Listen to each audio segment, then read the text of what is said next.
नमस्कार दोस्तों, मैं हसनैन रजा आप सभी का उड़ान आईएएस एकेडमी के इस डिजिटल मंच में पुनः स्वागत करता हूं।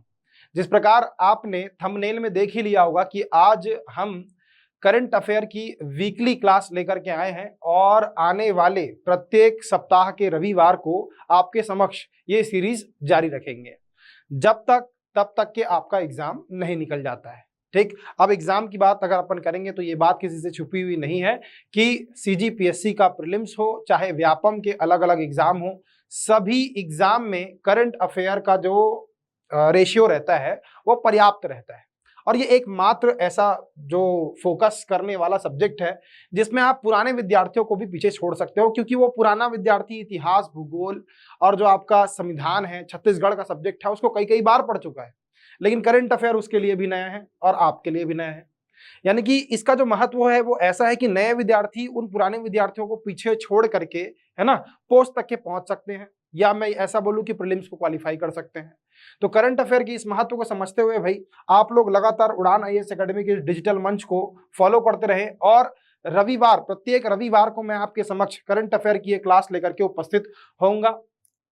इस चीज को आप लोग ऐसे समझे भाई कि जैसे ही कोई एग्जाम अपना आएगा, कोई भी एग्जाम, चाहे प्रीलिम्स हो चाहे व्यापम का कोई भी एग्जाम हो जो आने वाला है, उसके पहले भी मैं इन सभी को समराइज करूंगा। लेकिन आप लोग जब इससे जुड़े रहेंगे तो आपके लिए उस समय ये रिवीजन के तौर पर जो है वो रिवीजन के तौर पर है, वो उस क्लास को मैं लेकर के आऊंगा। तो इसके इसी तारतम्य में अपन चालू करते हैं अपनी क्लास। लेकिन उसके पहले अपनी बैचेस के बारे में जान लेते हैं। हमारे यहाँ जो 2 बैचेस चालू होने वाली है ना, एक जो है एक जो है सीजी व्यापम को टारगेट करते हुए, है ना, 23 सितंबर को, याद रखेंगे आप लोग डेट, 23 सितंबर को ये बैच हम लोग लेकर के आ रहे हैं। 23 सितंबर को ये बैच जो है सुबह 7:30 बजे से 10:30 बजे तक की है। 3 घंटे की क्लास रहेगी आपकी, 3 क्लास। सभी शिक्षकों को आप पहले से ही जानते हो, यूट्यूब चैनल से आप लोग जुड़े हुए हो, है ना। रवि सर हो, चाहे सुधीर सर हो, रियाज सर हो, अनीस सर हो, संतोष सर हो, मैं हूं, या फिर कोई भी सर जिसको आप लोग जानते हो, लंबे समय से जुड़े हुए हो, है ना। हम लोग को इस चीज का परिचय की जरूरत तो नहीं कि कौन क्या सब्जेक्ट पढ़ाता है, लेकिन मैं आप लोग को बताना चाहूंगा कि हमारे यहाँ जो है जितने भी क्लासेस चालू किए जाते हैं उन सभी क्लासेस में सिलेबस की गारंटी होती है, पहली चीज। दूसरा ये कि प्रत्येक सप्ताह टेस्ट आयोजित किए जाते हैं और टेस्ट आयोजित जिस दिन होता है उस दिन क्लासेस भी होती है।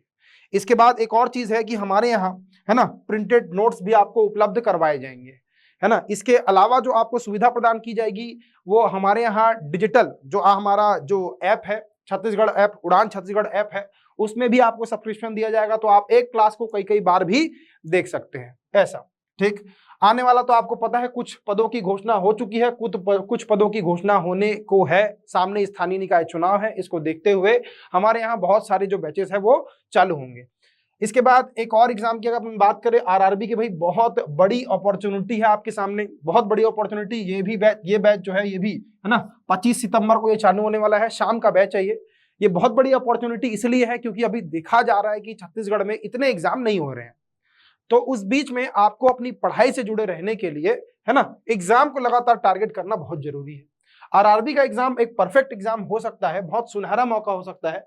11,558 पदों के पर भर्ती होने वाली है, ज्यादा इसमें टेंशन वाली बात होती नहीं है। मैथ्स रीजनिंग आपका बहुत अच्छा है और अगर आपका जीएस में थोड़ी बहुत पकड़ है तो आप बहुत आसानी से, है ना, सेंट्रल लेवल का रेलवे, है ना, भर्ती बोर्ड का एग्जाम को निकाल सकते हैं। ठीक, और आप लोग को पता ही है हमारे यहाँ जो मैथ्स और रीजनिंग है उसके एक्सपर्ट भी मौजूद है, रवि सर, है ना। आप लोग इनकी क्लास को लगातार देखते हैं, लगातार इसको फैलाते हैं, है ना। बहुत प्यार मिलता है सर को, और वो इसलिए मिलता है क्योंकि सर अपने आप को प्रमाणित भी कर चुके हैं। तो इस चीज का ध्यान रखेंगे भाई। 25 सितंबर की बैच है, आप ऑफलाइन और ऑनलाइन दोनों इसको जो है वो ले सकते हैं। बाकी के जो डिटेल्स है वो आप लोग को नीचे दिए गए नंबर पर आप कॉल करके जो है इसको पता कर सकते हैं। आइए चालू करते हैं हम लोग, है ना, करंट अफेयर की हमारी क्लास जो हर रविवार को होगी। इसमें पहला क्वेश्चन रहेगा आपका देखो, स्वच्छ वायु सर्वेक्षण 2024 के अनुसार रायपुर जिले का क्रम क्या रहा है। ठीक, तो देख सकते हैं भाई, है ना, मैं इसकी एक कॉपी लेकर के आया हूं। जो पेपर, आप लोग पेपर बहुत अच्छे से फॉलो करना भाई। अगर आप लोग पेपर मतलब न्यूज़पेपर जो है बहुत अच्छे से फॉलो करते हो तो आप लोग को सारा करंट अफेयर वहीं मिल जाता है। फिर भी मैं इसके सबूत के तौर पर या फिर जैसे भी बोलो कि जो स्वच्छ वायु सर्वेक्षण 2024 हुआ है उसमें रायपुर का जो क्रम रहा है वो 12वां रहा है। हाईलाइटेड इसलिए है क्योंकि पिछले बार रायपुर का जो क्रम था वो इसमें कुछ ज्यादा अच्छा नहीं था, 16वें नंबर पर था। अपनी रैंकिंग को सुधारते हुए जो रायपुर है वो 12वें नंबर पर है। ध्यान रखेंगे आप लोग। इसी क्रम में जो पहला शहर रहा है इसमें, है ना, पहला शहर, वो पहला शहर है सूरत। ठीक, सूरत इसमें पहले क्रम में है, ऐसा स्वच्छ वायु सर्वेक्षण में, ऐसा। नेक्स्ट अगला प्रश्न हमारा, हाल ही में हुए राष्ट्रीय गुणवत्ता मानक कार्यक्रम के तहत किस जिले को राष्ट्रीय गुणवत्ता सर्टिफिकेट प्रदान किया गया है? तो किस जिले को प्रदान किया है, मतलब किस जिले को? तो ये जिला अस्पताल है भाई। ठीक है, ध्यान रखेंगे आप लोग, जिला अस्पताल। तो कौन से जिला अस्पताल को राष्ट्रीय गुणवत्ता मानक सर्टिफिकेट प्रदान किया गया है? तो इसका आंसर रहेगा भाई बिलासपुर। हाल ही में बिलासपुर जिला अस्पताल को ना राष्ट्रीय गुणवत्ता मानक सर्टिफिकेट प्रदान किया गया है। इसका डिटेल यहाँ पर आप लोग देख भी सकते हैं, लेकिन कोई काम का नहीं है।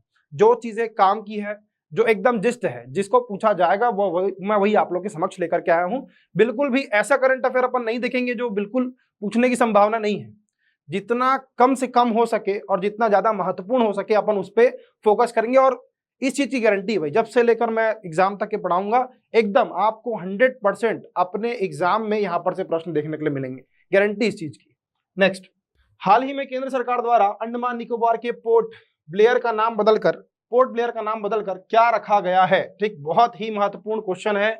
अभी है ना, जो आपका अंडमान निकोबार द्वीप है उनका अभी नाम बदला गया था, और उसके बाद अभी पोर्ट ब्लेयर का नाम, जो उसकी राजधानी है, उसका नाम भी बदला गया है। जैसे कि फोटो में देख सकते हो आप लोग, पोर्ट ब्लेयर क्रॉस विजयपुरम, है ना, मतलब श्री विजयपुरम जो है इसका नाम है, ऐसा। अब पोर्ट ब्लेयर जो है किस नाम से जाना जाएगा? श्री विजयपुरम के नाम से जाना जाएगा। तो यह हमारा तीसरा क्वेश्चन था। नेक्स्ट हमारा चौथा क्वेश्चन रहेगा। हमारा चौथा क्वेश्चन, हाल ही में सुप्रीम कोर्ट के ध्वज का अनावरण किया गया है। इस ध्वज में निम्नलिखित में से क्या नहीं है? ठीक, तो देखो भाई, सुप्रीम कोर्ट की बात आ जाती है सीधा, क्या नहीं है पूछ रहे हैं आप लोग। तो यहां पर से देख के भी आप लोग अंदाजा लगा सकते हैं क्या है। क्या है भाई? तो ये सर्वोच्च न्यायालय की बिल्डिंग है, यहाँ पे संविधान, भारतीय संविधान की किताब है यहाँ पे, और इसके अलावा यतो धर्मस्ततो जयः, ये संस्कृत का शब्द है। ये संस्कृत का शब्द आप लोग भी ध्यान रखेंगे इसको, ये संस्कृत का शब्द यहाँ पर जो है उसको मेंशन किया गया है। और इसके झंडा जो है, ये झंडा जो है ये ब्लू बैकग्राउंड में है। देख लो भाई, क्या नहीं है? अशोक चक्र, सुप्रीम कोर्ट की बिल्डिंग, सारनाथ का स्तंभ और भारत का संविधान। क्या नहीं है भाई? अच्छा, सारनाथ का स्तंभ भी है भाई ऊपर में, ये देखो, है ना, अशोक चक्र, सॉरी अशोक चक्र है, सारनाथ का स्तंभ नहीं है। तो इसका आंसर क्या हो जाएगा? सी इसका आंसर हो जाएगा।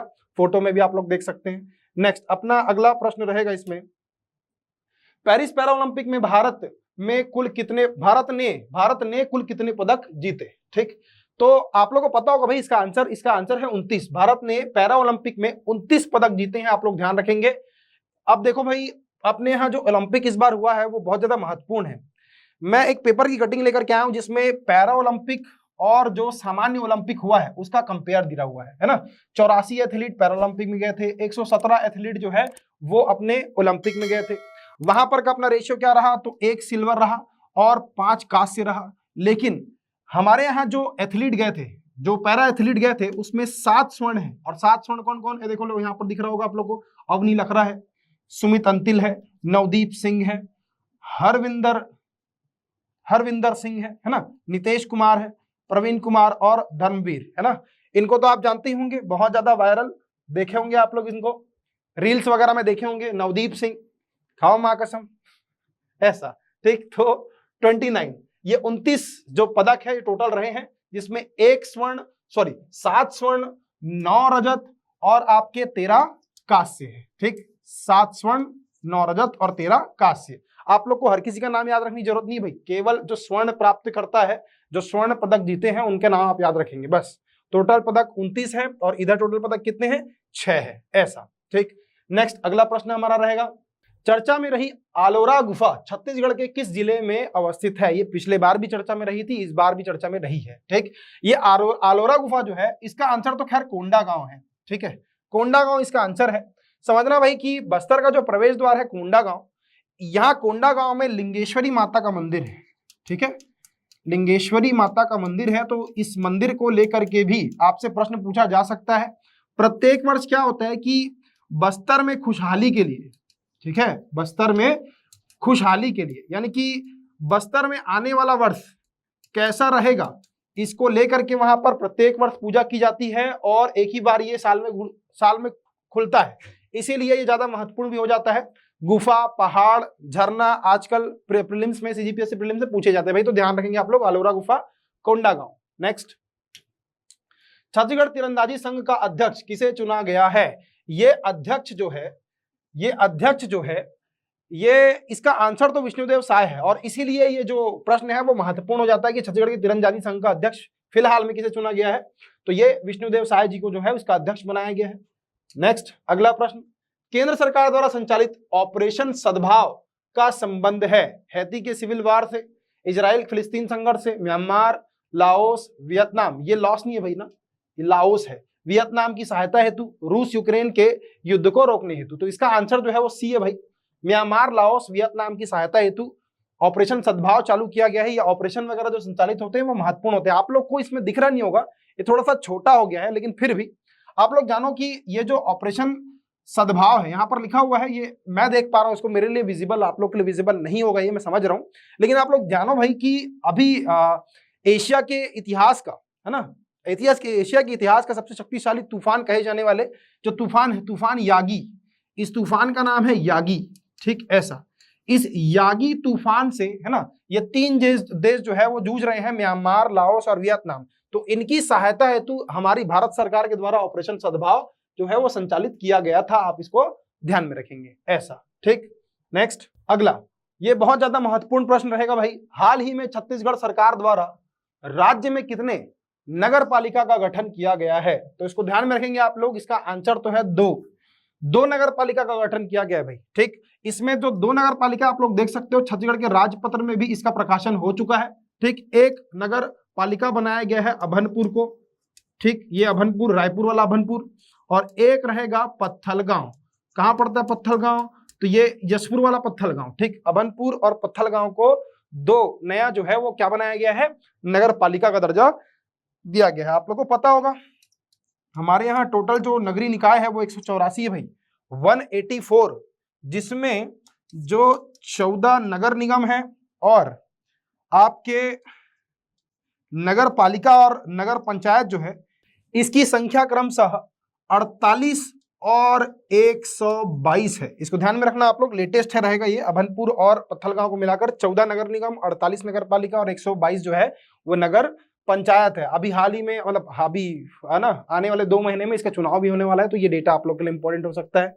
नेक्स्ट, अगला रहेगा, केंद्र सरकार द्वारा वंदे भारत एक्सप्रेस का नाम बदलकर क्या रखा गया है? ठीक, नमो गंगे रैपिड रेल, नमो भारत रैपिड रेल, नमो ज्ञान रैपिड रेल, इनमें से कोई नहीं। तो इसका आंसर रहेगा नमो भारत रैपिड रेल। ठीक, देख सकते हैं आप लोग, नमो भारत की पहली वंदे मेट्रो का नाम अब नमो भारत रैपिड रेल होगा। तो ये भारत की पहली मेट्रो का नाम है ना, पहली जो वंदे भारत एक्सप्रेस है उसका नाम जो है वो रखा गया है, तो इसको आप लोग ध्यान में रखेंगे, Namo Bharat rapid rail. Next question, हाल ही में आयोजित, ये आयोजित होगा ना, आयोजित खनिज सर्वेक्षण रिपोर्ट के अनुसार कोयला उत्पादन में छत्तीसगढ़ का क्रम 2022-23 हेतु क्या रहा?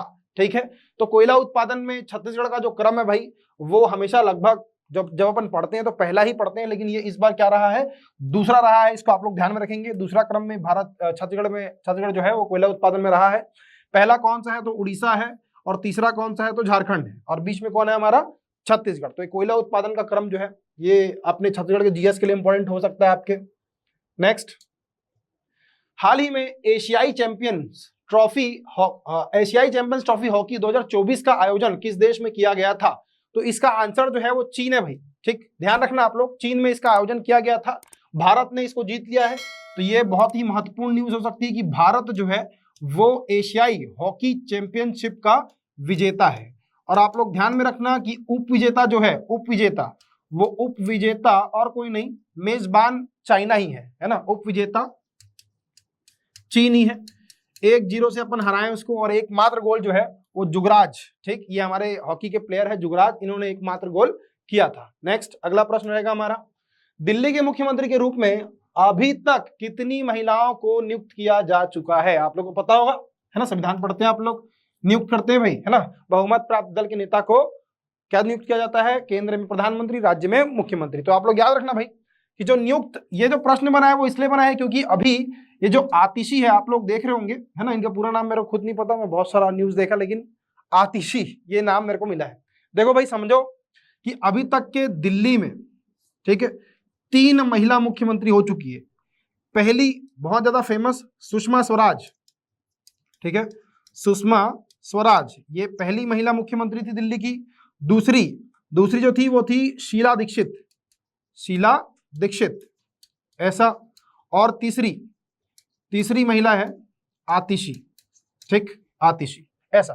तो ये 3 महिला है भाई, है ना, 3 महिला है जिनको दिल्ली की मुख्यमंत्री बनाया गया है। आप लोग ध्यान में रखेंगे, इसका आंसर क्या रहेगा, 3 रहेगा ऐसा। अभी इनको नियुक्त किया गया है। नेक्स्ट, हाल ही में संपन्न हुए अमेरिका ओपन में महिला एकल का खिताब किसने जीता है? तो आप लोग ध्यान रखेंगे भाई, ये जो ओपन्स है, ये ओपन वगैरह मैं बार बार आप लोग को पहले की क्लास में भी बोला हुआ हूँ कि ओपन वगैरह जो है वो एग्जाम के दृष्टिकोण से महत्वपूर्ण होते हैं, है ना। इसका आंसर अपन अगर देखें तो इसका आंसर है आरियाना सबालेंका, ठीक, आरियाना सबालेंका। आप लोग को पता है 4 ओपन होते हैं, पहला ओपन ऑस्ट्रेलिया, दूसरा फ्रेंच, तीसरा विंबलडन और चौथा जो है वो अमेरिकन ओपन। आप लोग को यह भी पता होगा कि अमेरिकन ओपन का जो पुरुष एकल का खिताब है, मैं तो महिला एकल का बताया मैं आप लोग को, है ना, फोटो में देख सकते हैं आप लोग। जो पुरुष एकल का खिताब है वो किसने जीता था? तो उसको जेनिक सीनर, ठीक, जेनिक सीनर ने जीता था। आरियाना सबालेंका महिला एकल का जो है वो खिताब जीती है। नेक्स्ट, अगला प्रश्न, भारत और पाकिस्तान के बीच सिंधु नदी जल समझौता कब किया गया था? ठीक है, तो ये अभी हाल ही में चर्चा में इसलिए रहा है ना, क्योंकि इसका आंसर देखो 1960 होगा, ये तो सबको पता ही होगा, जो पढ़ाई से लगातार जुड़ा हुआ है। 1960 भारत में सिंधु नदी जल समझौता हुआ था। लेकिन अभी भारत ने क्या किया है, भारत ने पाकिस्तान को नोटिस भेजा भाई कि एक बार और इसकी समीक्षा की जाए, क्योंकि बहुत पुराना समझौता हो गया है ना।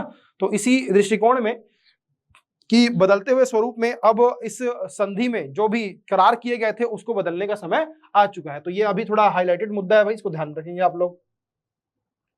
नेक्स्ट, इस वर्ष अंतर्राष्ट्रीय साक्षरता दिवस के अवसर पर छत्तीसगढ़ सरकार द्वारा चलाए गए अभियान का क्या नाम है? ठीक, उल्लास, उत्साह, उमंग और उन्नति। तो देख सकते हैं आप लोग, साक्षरता दिवस पर उल्लास साक्षरता अभियान का शुभारंभ आज करेंगे सीएम, यानी कि ये उस दिन का न्यूज था भाई जिस दिन इसको लॉन्च किया गया था। तो कार्यक्रम का नाम क्या है? उल्लास। आंसर क्या होगा? ऑप्शन नंबर ए इसका आंसर होगा, उल्लास। ठीक, नेक्स्ट अगला प्रश्न रहेगा, इसरो द्वारा चंद्रयान 4 हेतु किस वर्ष को लक्ष्य के रूप में चिन्हांकित किया गया है? देखो भाई, अभी ये मुद्दा क्यों हाईलाइटेड है? ये मुद्दा इसलिए हाईलाइटेड है क्योंकि चंद्रयान 4 के लिए 1236 करोड़ रुपए का आवंटन किया गया है केंद्र सरकार के द्वारा। ठीक, चंद्रयान 3 आप जानते हो कितना महत्वपूर्ण रहा हमारे लिए। तो चंद्रयान 4 जो है वो ऐसा मिशन रहेगा हमारा कि हम चांद तक के क्या भेजेंगे, हमारा स्पेस क्राफ्ट को भेजेंगे और वो वापस भी आएगा, है ना। तो लौट कर आने वाला जो ये है, ये प्लान रहेगा हमारा। और इसके लिए क्या रखा गया है क्रम? तो क्रम रखा गया है 2040। ठीक है, 2040 को क्रम रखा, मतलब 2040 को जो है वो लक्ष्य के रूप में चिन्हांकित किया गया है कि तब तक अपन कहां पहुंच जाएंगे? चांद पर पहुंच जाएंगे, है ना, ऐसा। नेक्स्ट, एक देश एक चुनाव हेतु हाल ही में गठित समिति के अध्यक्ष कौन है? तो देखो भाई, ये हाल ही का प्रश्न तो नहीं है क्योंकि समिति का गठन तो पहले भी हो चुका है। ठीक, और समिति का गठन हुआ है, उसके बाद अब इसको पारित करने के लिए संसद में विधेयक लाया जाना है, इसलिए ये मुद्दा जो है फिर से गर्म हो चुका है। बोला जा रहा है कि जो विधानसभा के चुनाव हैं, ठीक है, जो आपके विधानसभा के और लोकसभा के चुनाव हैं, इनको साथ में करवाएंगे और उसके 100 दिन बाद, ठीक है, 100 दिन बाद स्थानीय निकाय के चुनाव होंगे, ऐसा। तो ये जो है वो सिफारिश की गई है ना, इस समिति के द्वारा। और इस समिति के द्वारा जो सिफारिश की गई है उसको इंप्लीमेंट करने के लिए बोला जा रहा है कि संसद में एक विधेयक या कई सारे विधेयक लाए जाएंगे, है ना, संविधान में संशोधन करने के लिए। तो इसका जो आंसर है वो रामनाथ कोविंद है भाई, हमारे पूर्व राष्ट्रपति को इसका क्या बनाया गया था? अध्यक्ष बनाया गया था। नेक्स्ट, मुख्यमंत्री विष्णुदेव साय द्वारा विश्वकर्मा जयंती के दिन अन्नपूर्णा दाल भात केंद्र योजना की शुरुआत की गई, जिसके तहत कितने जिलों में दाल भात केंद्र खोले जाएंगे? ठीक है, तो ये डीपीआर छत्तीसगढ़ की न्यूज थी भाई। आप लोग को मैं अब मेरी मैराथन क्लास में भी इसके बारे में बताया था कि ये जो योजना चालू की गई है उसके तहत असंगठित क्षेत्र के जो श्रमिक हैं उनको 5 रुपए के हिसाब से और संगठित क्षेत्र के श्रमिक को 10 रुपए के हिसाब से जो है वो भरपेट गर्म पौष्टिक भोजन उपलब्ध करवाया जाएगा। और छत्तीसगढ़ के सभी जिलों में इसको अब क्या कर दिया गया है? एक्सपांड कर दिया गया है। समझ में आई मेरी बात आप लोग को? ये पहले भी चलती थी, है ना, रमन सिंह की सरकार में चलती थी, अब इसको फिर से चालू किया गया है नई सरकार के द्वारा।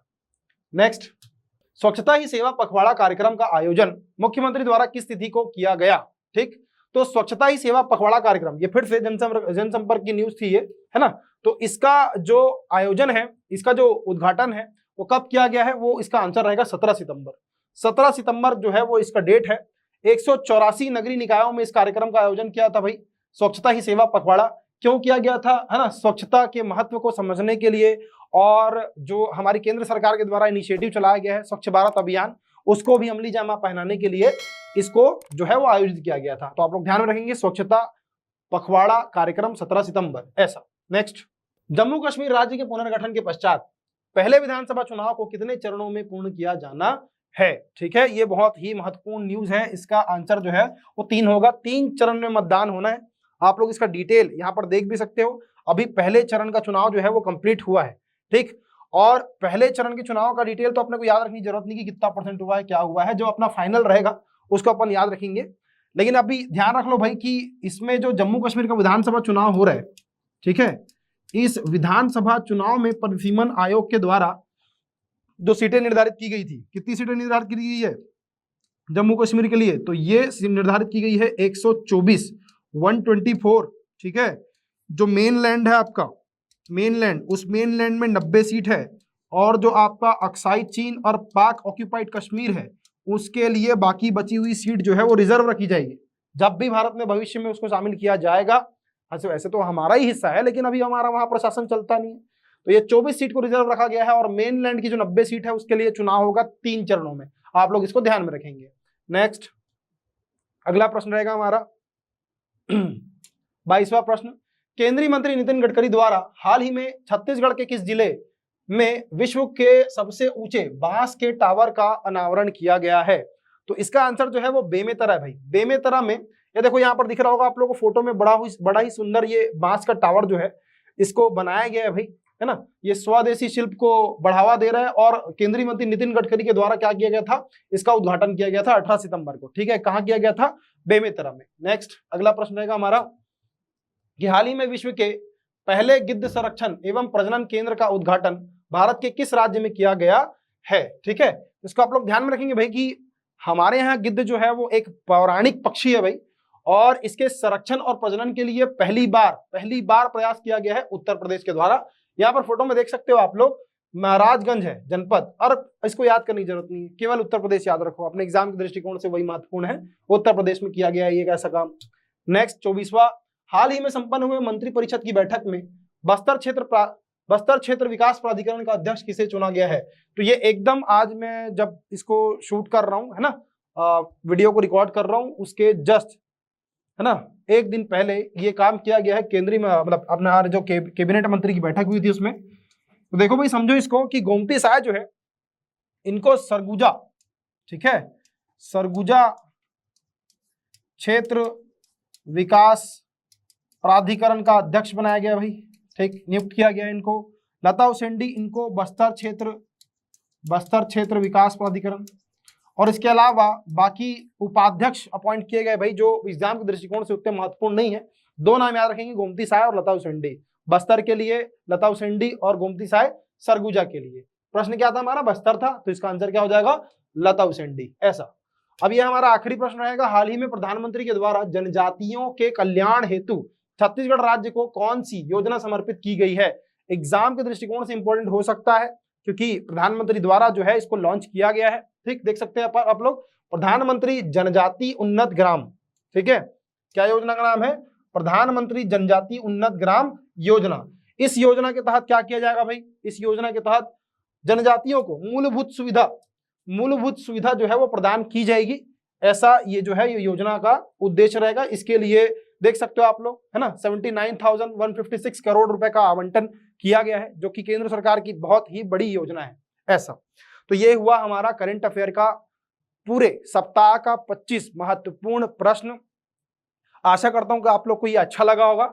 और एक और बात है इसमें कि मैं अभी ये जो पहला वीडियो जो मैं आपके समक्ष लेकर के आया हूं, उसमें आप लोग देखे होंगे थंबनेल में 10 से 20 सितंबर है, क्योंकि मेरे को ऐसा लगा कि जब मैं चालू कर ही रहा हूं तो पूरा वीक का क्यों लूं, 10 दिन का ले लेता हूं, ठीक। तो ये पहला वीडियो ये 10 10 दिन का करंट अफेयर था। इसके बाद जो अपन चालू करेंगे वो जैसे कि आज 21 तारीख है ना, तो 21 से 27 तारीख तक का लेकर के चलेंगे अपन, ऐसा। ठीक है, चलो। तो अगर आप लोग को अच्छा लगा होगा ये, है ना, तो इसको आप लोग ज्यादा से ज्यादा लोगों को शेयर करना, जो इसकी जरूरत है ना, खासकर नए अभ्यर्थी, है ना। नए अभ्यर्थी क्या है, करंट अफेयर तो सभी के लिए महत्वपूर्ण होता है, तो उन तक के इसको शेयर करेंगे। तो अब अगले वीडियो में मिलते हैं अपन लोग, तब तक के लिए धन्यवाद।